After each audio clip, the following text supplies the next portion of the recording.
Gólové hody. Aj tak sa dá nazvať oravské derby futbalovej 5. ligy medzi domácou Trstenou a Oravským Veselým. Favorit z Trstenej natrafil v tomto prípade na odhodlaného súpera. V 5. futbalovej lige bolo na programe oravské derby medzi domácou Trstenou a nováčikom z Oravského Veselého. Celku slušná návšteva mala v 21.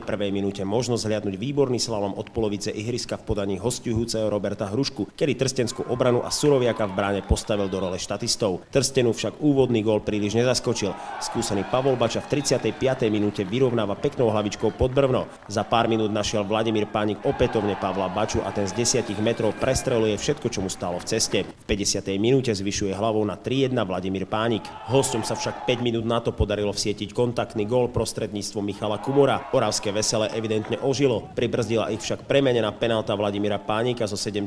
minúty. Domáci brankár Suroviak bol prekonaný po tretíkrát. Michal Kumor obišiel troch protihráčov, prihral Patrikovi Zrnčíkovi a ten nezaváhal. Krížna strela trstenského Martina Krasulu znamenala úpravu na konečných 5-3. Diváci videli vynikajúci futbal v podaní oboch celkov. Tomuto oravskému derby naozaj nič nechýba. Nedarí sa nám vzadu, nevieme nájsť takú najoptimálnejšiu zostavu, čiže musíme na tom popracovať trošku. Ako hodnotíš svoj výkon? Svoj výkon? Taký stabilný. Tak chlapci bojovali, aj keď sme prehrávali 1-0. Rozhodla, by som povedal, aj Paľka Bača, že aj napriek zraneniu dal tie 2 góly, kde sa ukázala jeho skúsenosť.